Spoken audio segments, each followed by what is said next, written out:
Ladles and jelly spoons, welcome back to Badgerworks. Today we're carrying on with the Ford.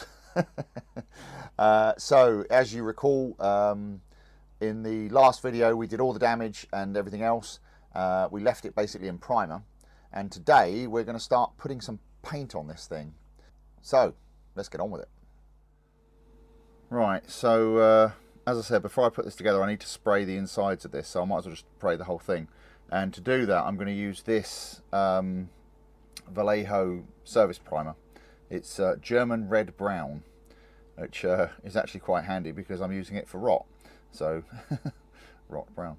Anyway, a little linguistics joke there for anyone paying attention. So let's start painting this thing. The nice thing about these Vallejo bottles is that because this has got a 0.5 mil, I think, needle in it, you can just spray it straight out the bottle. You don't need to thin it or anything, which is quite handy. So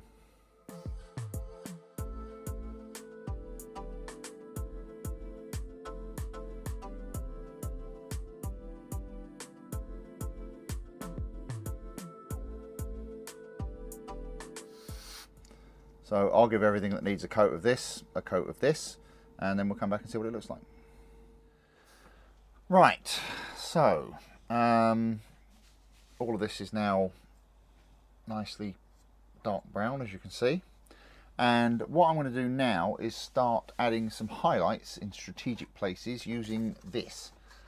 This is Life Colours Dust and Rust set, and it has a variety of different shades in here. So the main ones I'm going to be using is the Light Shadow 1 and this Light Shadow 2. So we'll put some of those on, and basically the idea is to obviously we want to leave the edges dark so they look like rot, but it's basically like the tops of the wings, the roof, and just various highlights around it, just to provide some tonal variations. So we'll mix these up and get spraying. Right, so what we're going to do is start on this top wing here.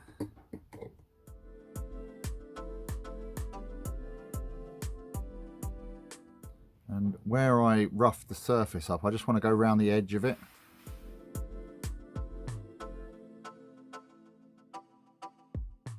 And also kind of up to the edge of where it's rotted.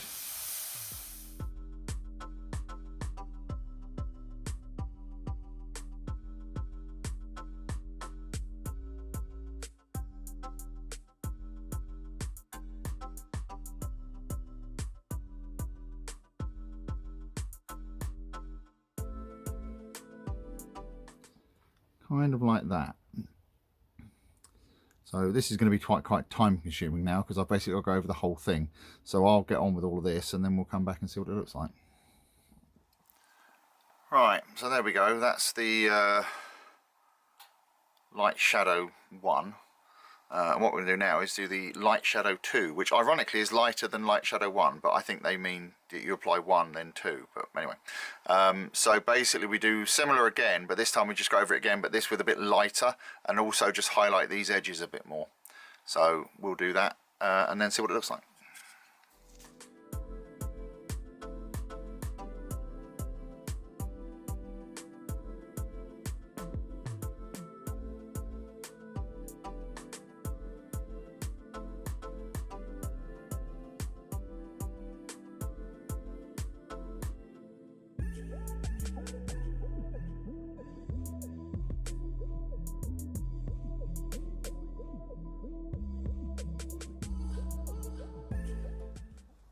Okay, so there we go. That's the lighter highlighting done, and you see it's a lot fainter. It's basically just to provide some tonal variation, and I've done the same on all the other pieces, and I've done the wheels and everything as well. So that'll work quite well. Now the next thing we need to do is give it a coat of varnish to seal this. And for that I am going to use this Humbrol clear gloss. So I'll give it a coat of this and then we'll let it dry, and then we'll start thinking about how we're going to put some top coats on this.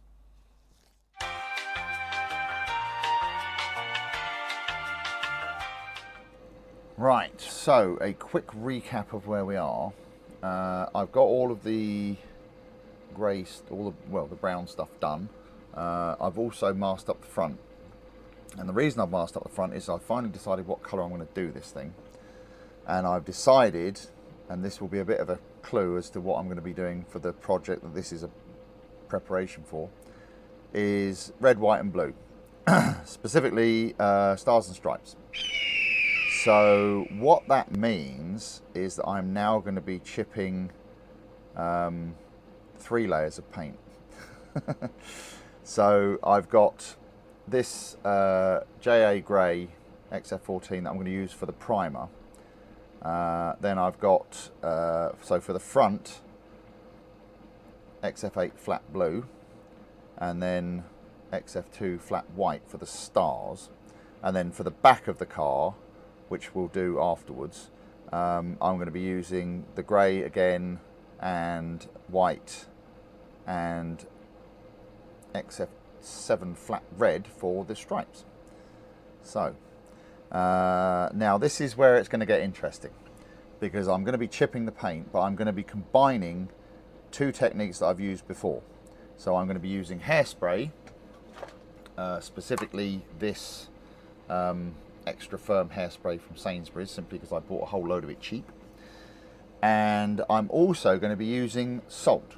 Now I've used both of these techniques before, but I have never used the 2 of them combined. So that's where the fun's going to start.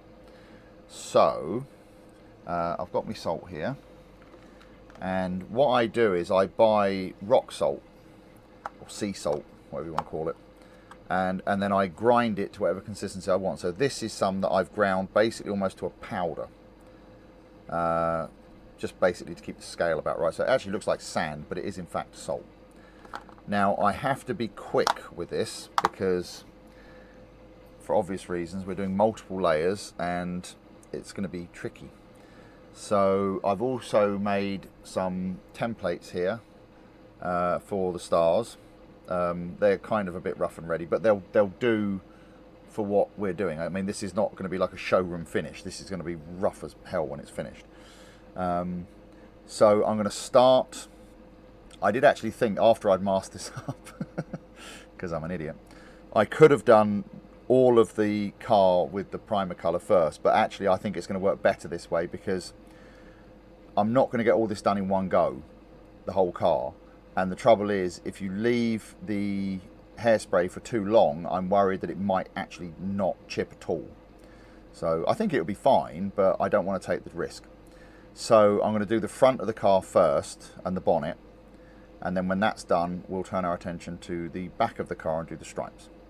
So what I've got to do is put the hairspray and salt, then the primer colour, then more hairspray, then the blue, then more hairspray, then the stars, and then we can start chipping it. So, what could possibly go wrong?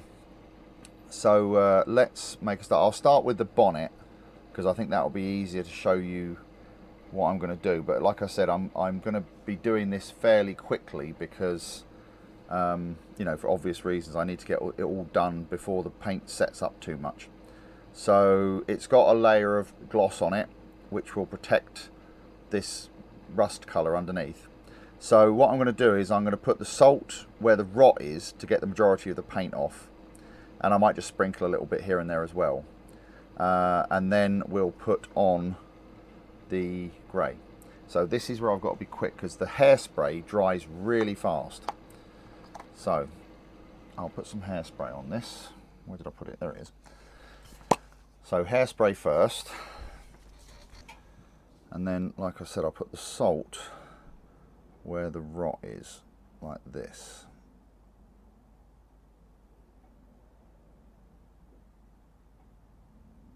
And that will stick to the hairspray, you see. Like that. And we'll do a little bit on here.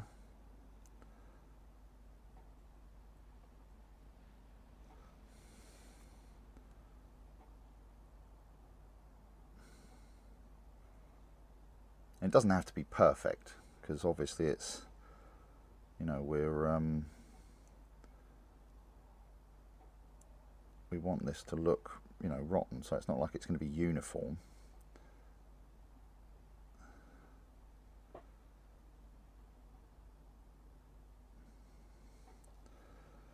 Like that, and then we'll put a bit on this side. In fact, I'll turn this around the other way and do it. Now I've got to do this with my left hand, that's going to be fun. But you see, the trouble is the hairspray has dried already, and so the salt isn't sticking anymore, and that's why you have to be quick, you see. Probably helpful somewhere near the camera as well, wouldn't it?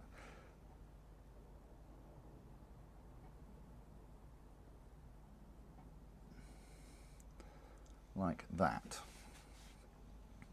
And you can see that some of that's actually fallen off, so, but it's not the end of the world.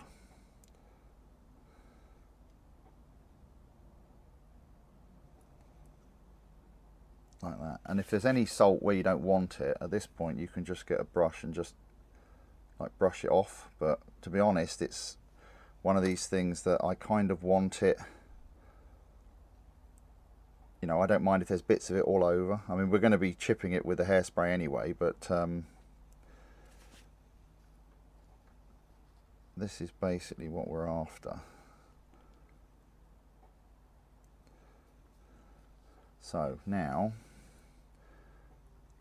you've got to be very careful with this now, not to bash it about too much, because you'll knock all the salt off. So now I'll give it a coat of this XF14, and then we'll do more hairspray, then the blue, then the stars. So I'll put this on, I'll put the blue on, and then we'll come back and see what it looks like. Now some of the salt will blow away when I put this on, it's fine, that doesn't matter.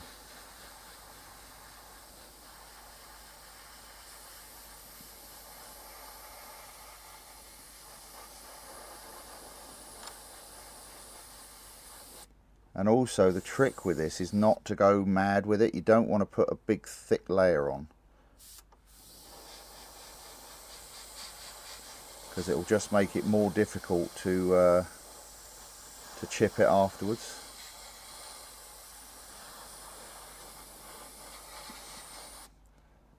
So I think that will do us. I'll put a little bit around the back edge here.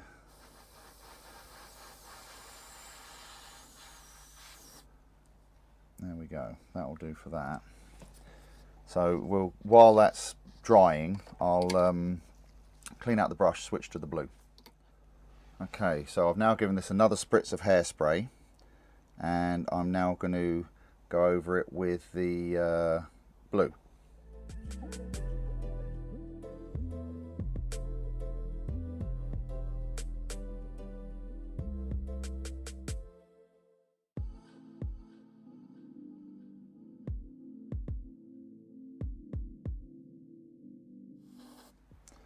Like that.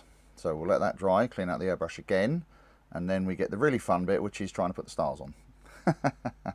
What could possibly go wrong? So I've put another layer of hairspray over the blue and dried it. So the nice thing is with the hairdryer, it only takes a second to dry. I'll peel this off here now without ripping it. So I made a couple of them just to be on the safe side, but there we go. Right, let's put that to one side, and I think we'll put one here.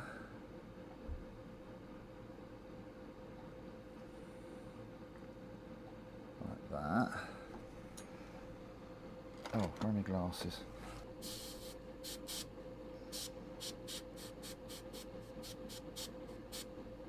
That. Now what I've got to be very careful of here is that I'm hoping it doesn't peel everything off underneath it, which it might, but oh no, that looks alright, doesn't it? And then we'll put one on this side as well. Oh, I say they don't have to be perfect, because obviously, you know, the idea is this is something someone's done, you know, in their garden or something, you know, with a spray can and a cardboard stencil. Oh, let's just stick that down a bit more.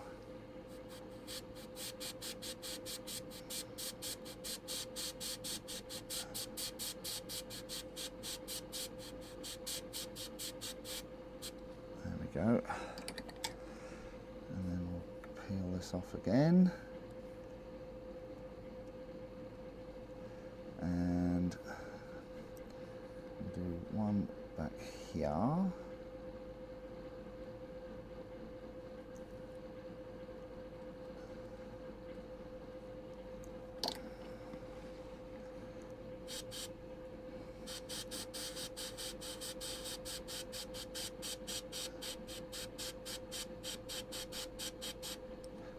I'm actually spraying this white on a little thicker than I would normally, but the main reason for that is I don't want it to bleed under the stencil, because I'm not sticking it right down.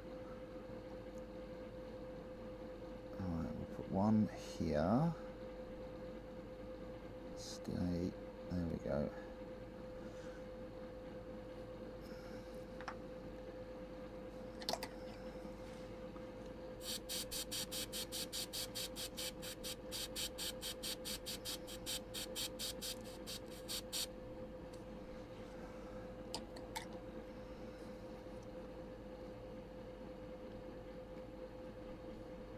Go. And the other thing is, actually, with this is if you get a bit of overspray, it doesn't really matter, because it'll probably come off when you chip the paint anyway. So, right, this one's going to be tricky because the salt's there, so I'm going to try and hit it dead straight.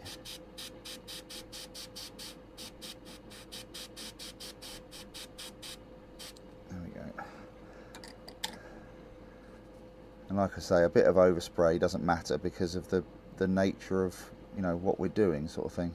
As you can see, there is some overspray, but I'm not worried about that, because that will most likely come off with the paint chipping, and secondly, if it doesn't, you know, like I said, this is something someone's done in the garden, so.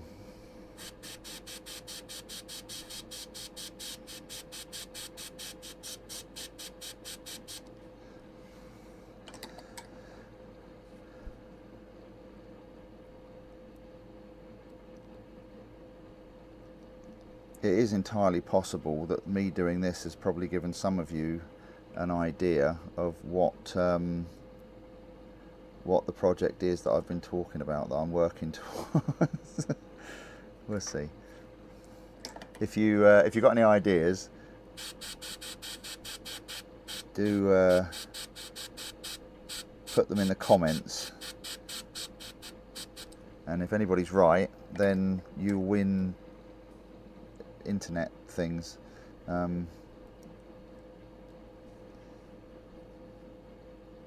Not anything, you know, nothing tangible. Bragging rights. There you go. You'll get bragging rights.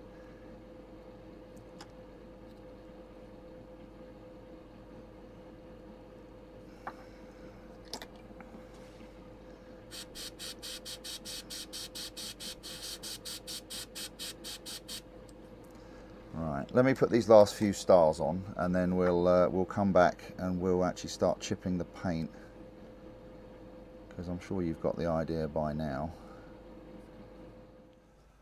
Right, so there we are. That's the stars and things on it, and now what I'm going to do is start chipping it. So I've got a little pot of water here, and I'm just using my wet palette as like a, you know, just something to catch the drips.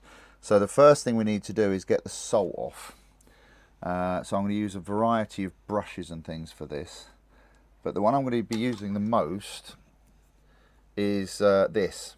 So this is an old oil paint brush that I've cut the bristles down to make them stiff. Stop laughing at the back. And we can start with this. So it's a case of, actually I'll use a softer brush for this first. This one. Because what we want to do is just wet it down.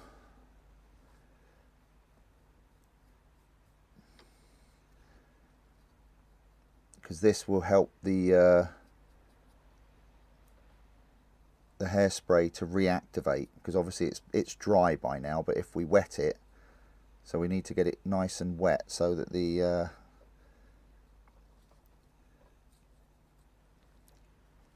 so that everything starts to come back to life, as it were.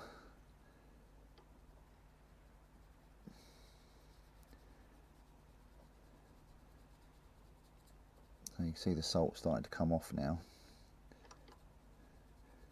You see? So you don't have to be too delicate with this. You can kind of have at it, because, you know, the trick is here, you're actually wanting to damage the paint. You want to get this salt off. And a lot of the time you really have to attack it to actually get the salt to come off.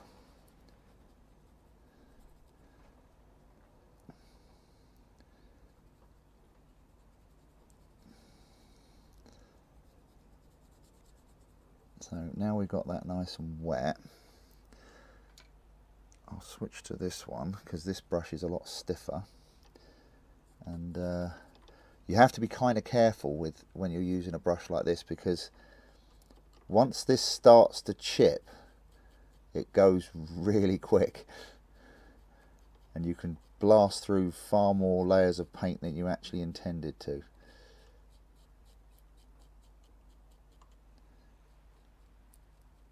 Let's try and get onto these stars and give them a bit of grief.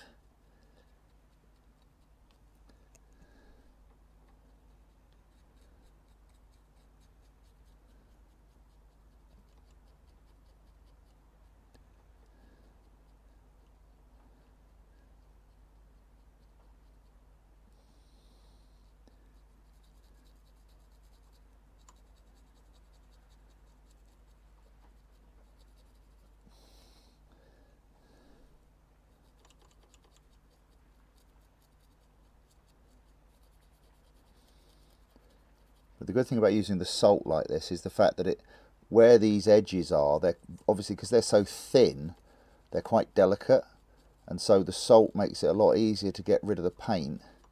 You don't have to kind of scrub at it too much, or, well, scrub at it a lot less, let's put it that way.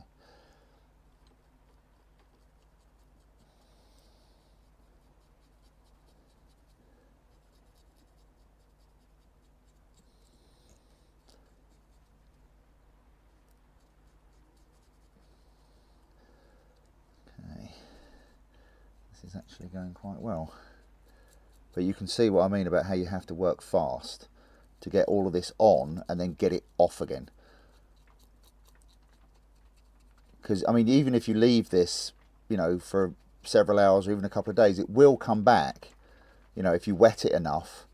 But it's, you know, you get to the point where you literally have to soak the thing in some warm water for half an hour to really soak it through before it will start coming off, and that kind of just makes the whole process that much more difficult.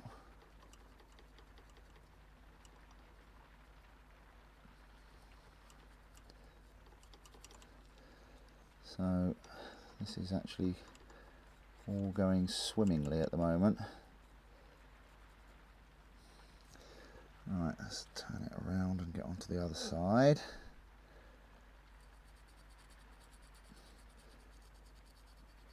The one thing that always worries me about using salt, because I've had this happen a couple of times, and this is the one time where I do leave varnish to dry for a very long time before I start putting salt on things. And that is because what can happen, and I've had it happen, is the salt actually leaches into the paint when you wet it. And it keeps turning the paint white, which can actually look quite cool, but if it's not the effect you're after, it's not ideal.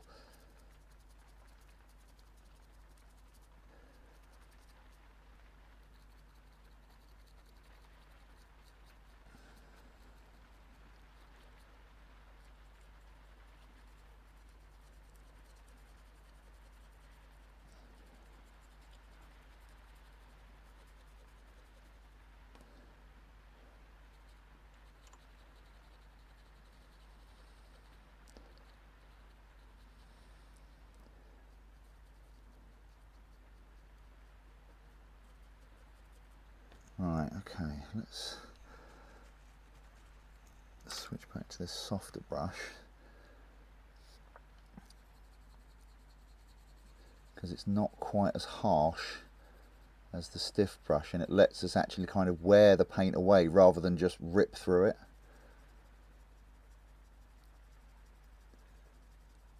But again, you can kind of have at it.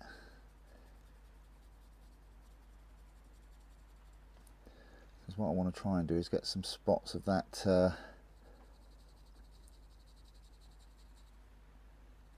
the primer showing through. So I just want to kind of remove the blue.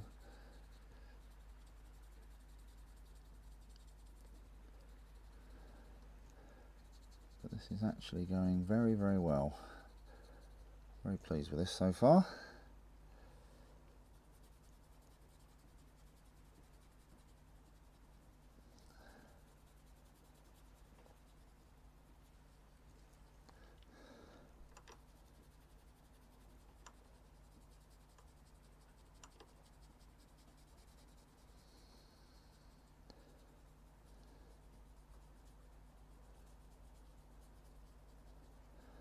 I wish I put that primer on a little bit thicker actually, but it's alright. Okay, let's rinse this off and see what it looks like. Right, there we go. I think that looks rather good, don't you? I'm very pleased with how that's come out. So the only thing I'm slightly concerned about, but I'll keep an eye on it, is if the salt has actually leached into the paint, which, as I mentioned before, can happen. But it's not the end of the world. I've had it happen before, and I managed to bring it back around by basically just leaving it to dry, and when it kind of crusted up, I just kept a pot of water nearby, and I would just rinse it off, let it dry again, rinse it off, and I just kept doing that, and I had to do it a lot, but eventually it was it got the salt out, got most of it out. So, but there you go. So what I'm going to do now, I'll do the rest of the front of the car, and I'll do that off camera because obviously you've seen I need to move quick and there's a lot of awkward bits to do on that. So I'll do that, and then we'll see what the front looks like, and then we'll move on to the back.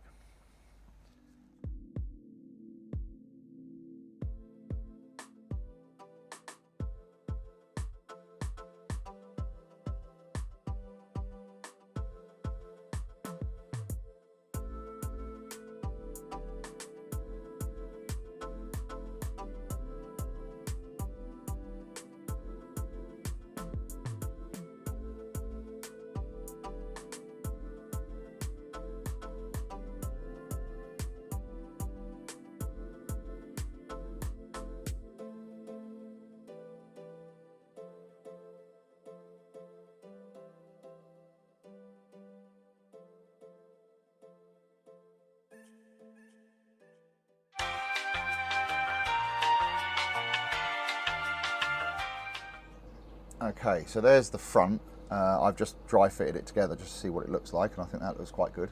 Now, before I move on to painting the back, I'm going to actually switch gears a bit, if you'll pardon the pun, and I'm going to look at the engine. And there's a reason why I'm doing this, is the fact that I simply don't have time to do the back of that right now. I have to kind of fit in things around work, and I've got like an hour today that I can actually work on this. So that's not enough time to paint the back. So instead, I'm going to look at the engine here for a minute. And first off, one of the things they give you with this kit, which I actually really like, is they give you an engine cradle. So because the kit comes with two engines, the nail head, and it also comes with a flathead V8, they give you an engine cradle, so you can actually paint up this, like the spare engine, and display it next to the car, which I think is cool. Although, to be fair, they haven't done a magnificent job of it, because there's this little bit on the side of the gearbox here, which I believe is probably the shift linkage or something like that. But it actually sits right on top of the cradle. Anyway, that's beside the point. It's a nice touch. I like it. Anyway, the reason I'm going to look at this now is because I want to change something. Because I actually have acquired some new headers for this engine. Let me show you. Well, actually first, this is the header, one of the headers that comes with it. And as you can see, that is, well, if you'll pardon my French, bloody awful. It doesn't fit on the engine very well. I mean, I haven't cleaned it up properly, but it doesn't fit on the engine. It's nasty, basically. The ends aren't flat. It's not a good, you know, thing. So anyway, but what I do have is a pair of these. Now, these headers are 3D printed, and I think you'll agree, so these are a 4-into-1 header, and I think you'll agree these look way better than this. Now, like I said, these are 3D printed, and these actually come from Black Box Miniatures. I bought these on My Mini Factory. I'll put a link down below, and it's entirely possible, very, very likely, in fact, you will be seeing a lot more of Black Box Miniatures stuff in the future. I have no arrangement with these people, or this person. It's simply the fact that I bought an engine from them, and it's brilliant. So basically, they have a whole bunch of STLs for 3D printing, that for, you know, modifying models. And one of the things that they do is a 527 big block, and it's a brilliant kit. So you have to 3D print it, obviously, but the nice thing about it is you can buy resin engines, but they tend to come as a monolithic unit. So it's, you know, the engine, heads and everything, all headers, everything all as one piece, you know, cast in resin. What they've done with their 527 is you print it in pieces. And so you print the block, the sump, the heads, the rocker covers, the inlet manifold, the carburetor, and the transmission all separately, and the headers. But what that means is they've done it so make it easier to paint. But it also means that, like now, I can use these headers on this if I want to. They also do like a modular system, so not only can you get the engine, you can also get a whole bunch of accessories for it. So I've also bought from them a twin turbo kit. So you use the same base engine, but it's a twin turbo kit. There's like a Vortec type blower, you know, like you see on an LS. And also I've got a tunnel ram kit from them, which you'll definitely be seeing in an upcoming video, trust me. But anyway, you know, like I said, I have no arrangement with these people. It's such a fantastic little bit of kit, and I really enjoy it. So what I want to do is I want to use these on this engine because they will look way, way better. But the most important thing is I need to make sure they'll fit. So what I'm going to do is I'm going to fit these headers onto this engine, and I'm probably just going to attach them with a bit of blue tack for now. And make sure they'll actually fit in the frame. So let me find a bit of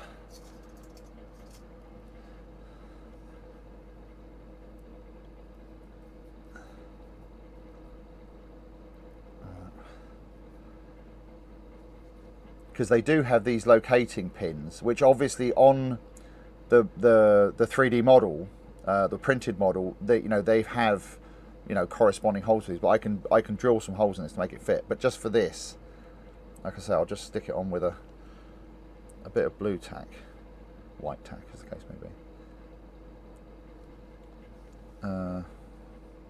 Actually, I might just drill the holes, to be honest. Probably be as easy. Yeah, I'll just drill the holes first. Right, let's see how this works. Oh, where are my glasses? How many of you smile every time I say, where's my glasses? Because you do exactly the same thing. So the one at the back is basically in line with the spark plug.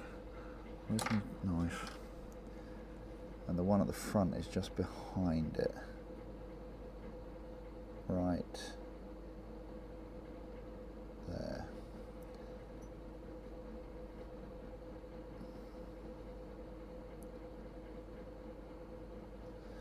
Okay, so what I'm going to do, and I'm going to eyeball, I should measure it really, but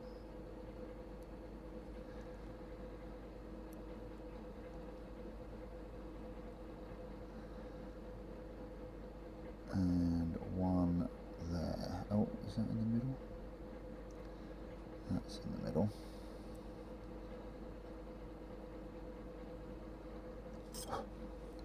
Okay, I need a drill. So I think we'll drill a little pilot hole first with this.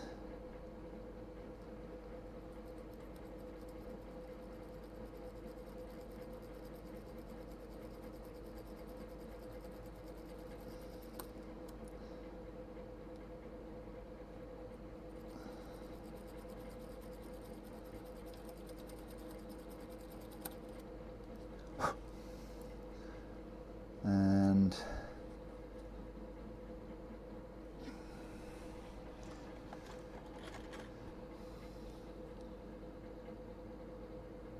I think that should do it. We'll drill those out.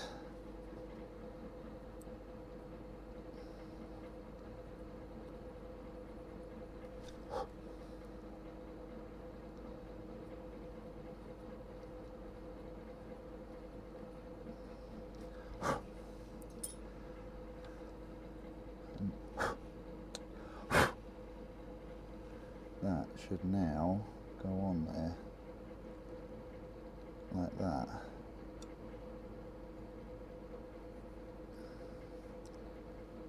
There you go. So I'll do the other side and then we'll try and fit it in the frame. Right, that's those on. Now let's get the frame in. This is where it's going to get interesting, because I have a horrible suspicion this is not going to fit, but we'll see.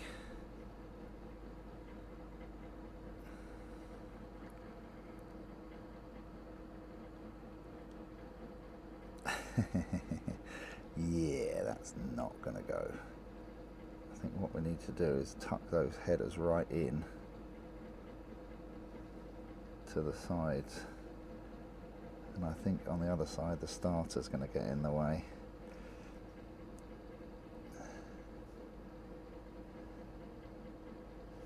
I think what I might need to do is modify these headers.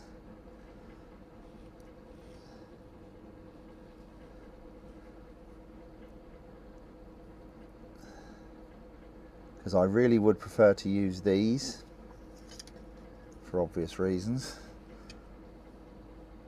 Because the idea with the kit ones is you put the engine in like that, and then you take the header, oh, that I just dropped on the floor, because obviously, and then you put the header up, you kind of wangle it in like this, or put it in. I'm not even sure if these ones are going to fit, to be honest, but they go in like that, you see. But even there, they look awful.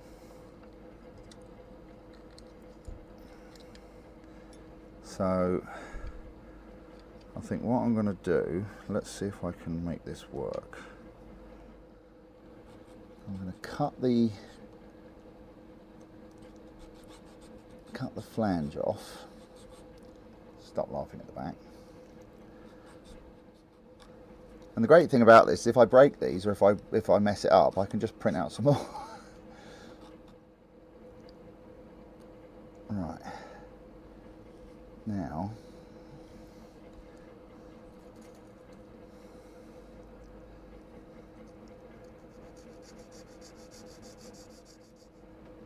let's see if this will even fit at all.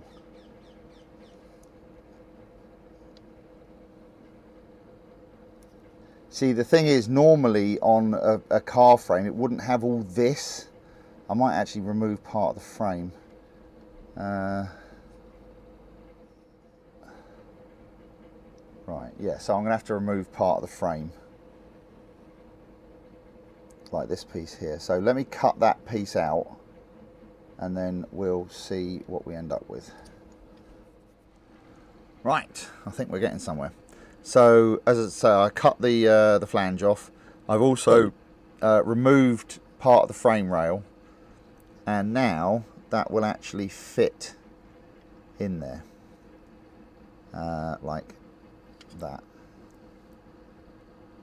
There's the old exhaust pipe there. I need to get rid of that as well. But what I've also just done is I have basically sanded these at a much steeper angle, and I've also correspondingly sanded the flange. So what I can do now is super glue that back on like that, and with a little bit of touch up we can put that on. So I'll do this one, I'll get the other one done as well, and we'll see how well it all fits. Right, so after much wailing and gnashing of teeth, the headers are on. I had to remove part of the floor, but that's fine. It's I also had to notch the frame over here to get them to fit, but it in a way that actually adds some realism, because any of you who have ever built, you know, real cars or built hot rods or anything like that will know that quite often you have to cut frames and cut parts of the floor out and everything to make things fit. So that's absolutely fine. So now that's done, I just got to clean up the flanges a little bit and things like that, but that's fine. That'll only take a minute, and then hopefully now I've got a bit more time, because it is now the next day, I can get on and paint the back of the body. So I think we'll do that next. Okay, so now we can turn our attention back to the body. So I've got it masked up, and you can see I've just wrapped a bit of kitchen paper around to the front, and that's really just to avoid overspray. It's one of these things that it's probably not 100% necessary, but it's, for the few seconds it took to wrap that round and put it on, there's no chance of getting any overspray on the rest of it now, so that's fine. Now, this is going to be the tricky bit, because what I've got to do, the first bit's relatively straightforward, because all I need to do is put the hairspray on, put the salt on, primer coat, hairspray, white coat. That's simple. The tricky bit is going to be doing the red stripes, and that's mainly because of this here, getting down the side and then wrapping it around this big bulbous rear wing. And I've had an idea, and I'm not sure if it's the best idea, but what I thought of doing, which would make life a lot easier, is to simply paint the wings a solid red, and then just put the stripes on the body, like on the doors and on the roof. The thing is, I'm not sure if that will look good or not, and I don't know if it's just me being lazy, but I think the problem is going to be wrapping the stripes around this part here and around this. That's going to be the tricky bit. So I'm going to have a little think about that, but I'm going to do the primer and the white first, and then hopefully by then I'll have made mine up. But I think I'm leaning towards just doing the wings a solid red, because like I say, the main thing with this car is practice. Because with the next project I'm doing, that car is a more modern car, and it has a nice square body, and it's going to be a lot easier to mask and paint. So this is, yeah. So, but I'll have a think about it. So I'll basically get set up, as I said, salt, primer, blah blah blah, get all that done, and by then I'll have made my mind up. So that's what we're going to do next. Now I'm going to do that again. It has to be done fairly quickly, so I'll probably do that as a little bit of a montage, but we'll see. Anyway, let's get some paint on this thing.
Right, well there we go.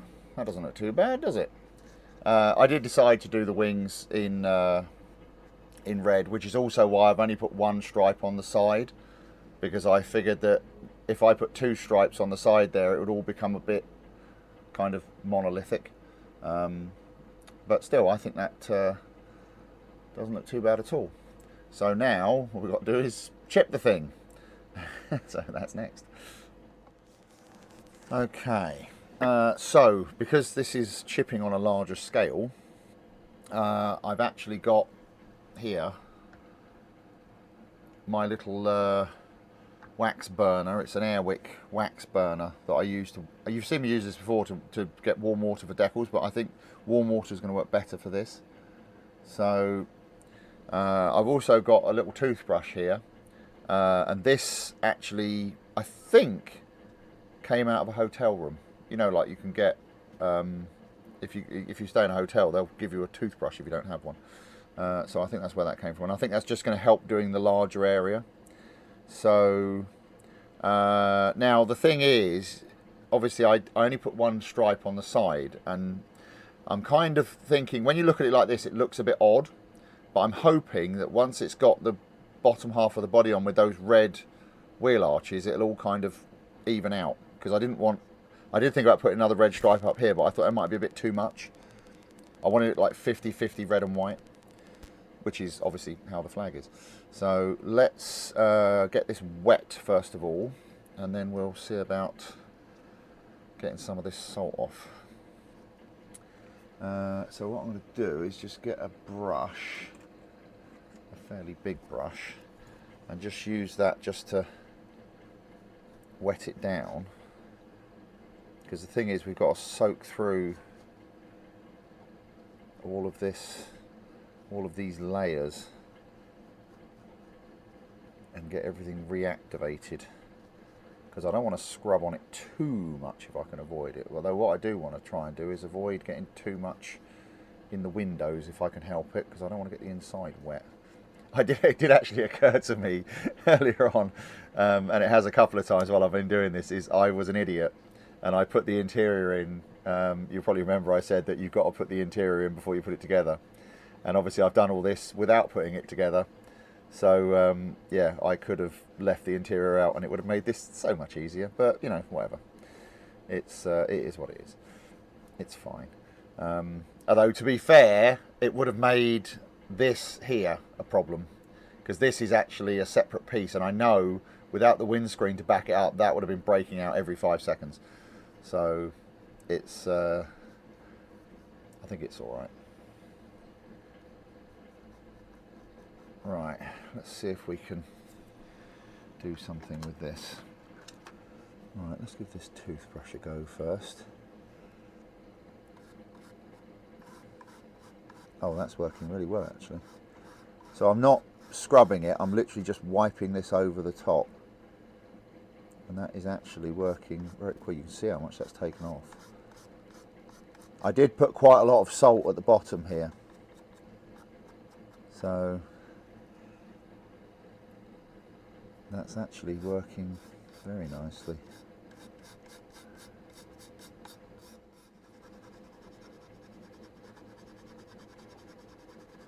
You see the flakes of red and white paint going everywhere.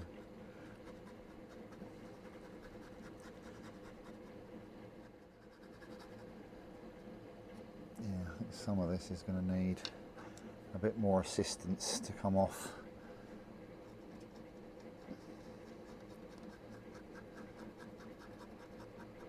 See, the problem with this brush is it's very aggressive, and so I don't want to use this for too much of it if I can avoid it, because I don't want to, you know, wreck it sort of thing.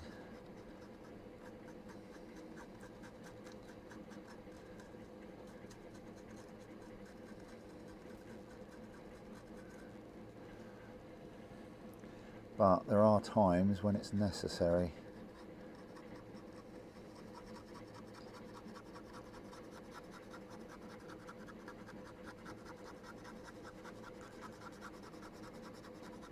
Because what I do want to do is get all of the salt off.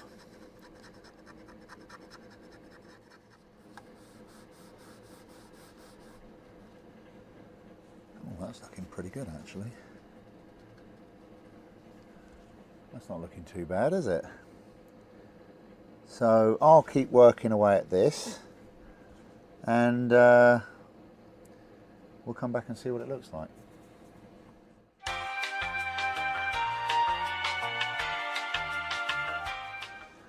Right, so I think that looks pretty good. I've just put it on, just dry fitted these pieces together to give you an idea of what the whole thing is going to look like. And I think I was kind of right. I'm still think it may have looked better with a second stripe on the side, but again, with those red rear wings, I didn't want it to be, I think it might have been a bit too much, but I think it's all right like that. So the next thing I've got to do is the frame, but that should be easy enough. And I need to do the wheels, and then we can carry on from there. So I'll do the wheels and the frame and that off camera. It's basically exactly the same process as this, and I think you've got the idea by now. What is it they say on Scarf? For more information, please reread. So if anybody's really stuck with it, ask in the comments, but I think you've probably all got the idea by now. So I'll do a few other bits, and then we can carry on with the weathering, because I want to let this thing dry completely now. After that, I think the next thing that we'll be doing will be the running boards, because that's going to be fun. But I'll do those other bits and then we'll get on to do the running boards. Right, so the running boards, I've unmasked them, and what I've got in the airbrush now is some of this XF85 rubber black, and I'm going to paint the running boards.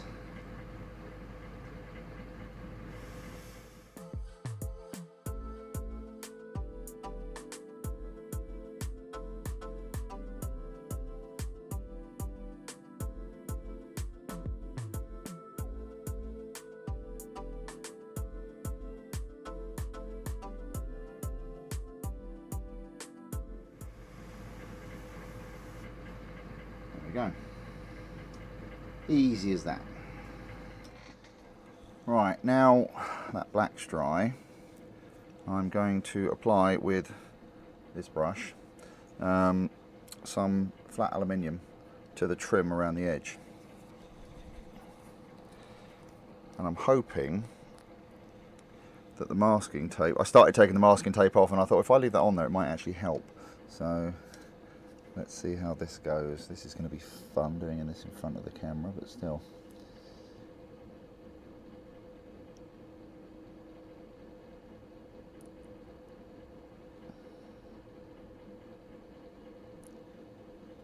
Yeah, I'm glad I left that masking tape on.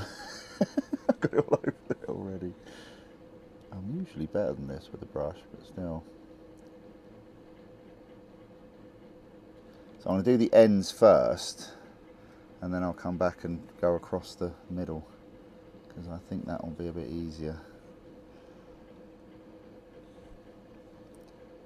I do apologise if the framing gets a bit funky, but as much as I want you guys to see what I'm doing, I need to see what I'm doing as well. Right, now we've got to go across there.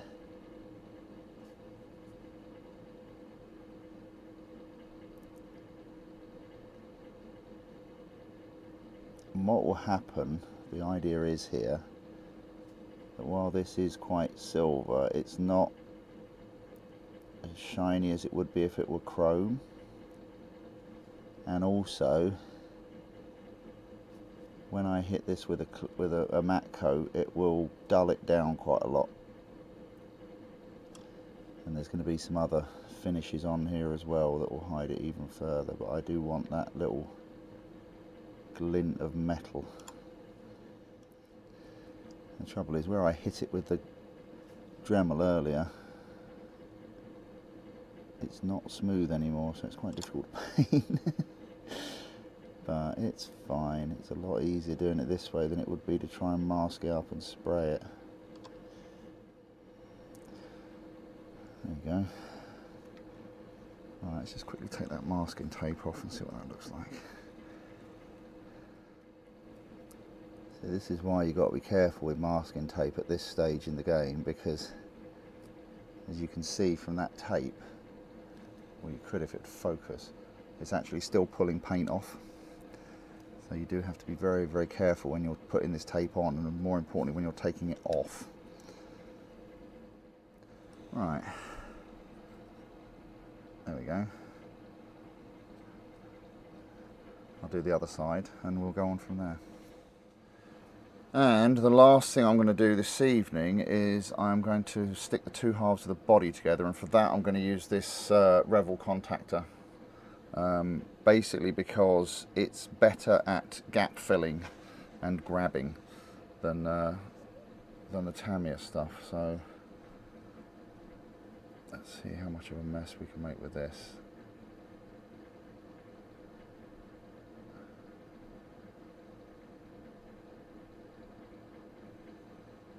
Nice bead of that down there. A nice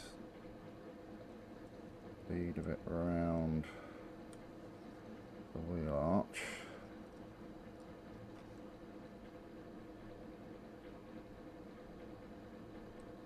Because this is quite thin, but it's a lot thicker than the Tamiya stuff. Oh.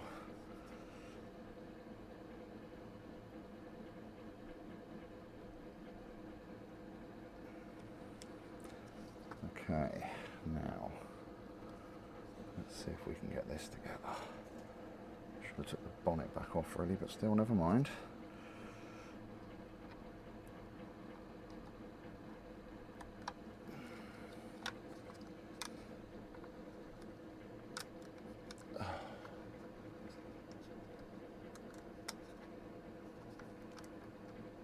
Oh, damn it. That's a good start. Try that again.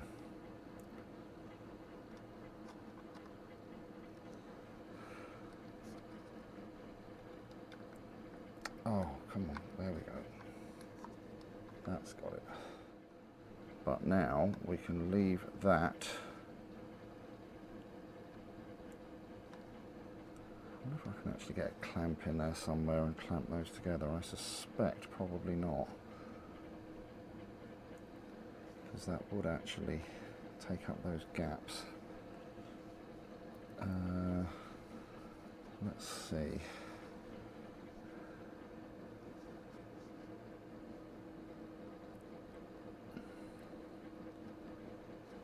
Have I got anything I can clamp that with? I could use a bit of tape, I suppose. Right, anyway, I'll get this clamped up and we'll leave this to dry overnight. So I think once again I'm going to draw a line onto this video here. I think this is a good spot. This is rapidly turning into a bit of a saga, this build. So there's going to be another part where we're going to hopefully finish this off. So we've got the paint on, we've got it chipped, that's all looking great. What we need to do now is really kind of finish the whole thing off, and this is where it starts getting a bit time consuming. As you all know, the last 20% of a project always takes 80% of the time, so there's lots of little fiddly bits to do, and we've still got a lot more weathering to do on this. But I think we're getting there, and it's certainly looking how I wanted. You'll notice that I've added a second red stripe to the side, and I did that because I was a bit worried that the back would be too red, but it just looked weird with only one stripe on the side, so I've added a second one. So what I'm going to do now is I'm going to put a coat of clear gloss on this to seal it, and then in the next video we'll basically finish this thing off. So we'll finish off the engine, we'll do a lot more weathering, and basically just get this thing done. So hopefully you're all enjoying this. As I say, there's been some interesting techniques that I've used on this that I've used before, but not necessarily in combination. So I'm certainly enjoying it. I hope you are as well. And hopefully, if you're feeling a bit flush, you might consider giving me a little follow on Patreon. And of course, you're always welcome to join us in the staff canteen on Facebook. So thanks very much for watching, guys, and I'll see you on the next one. Cheers. Bye.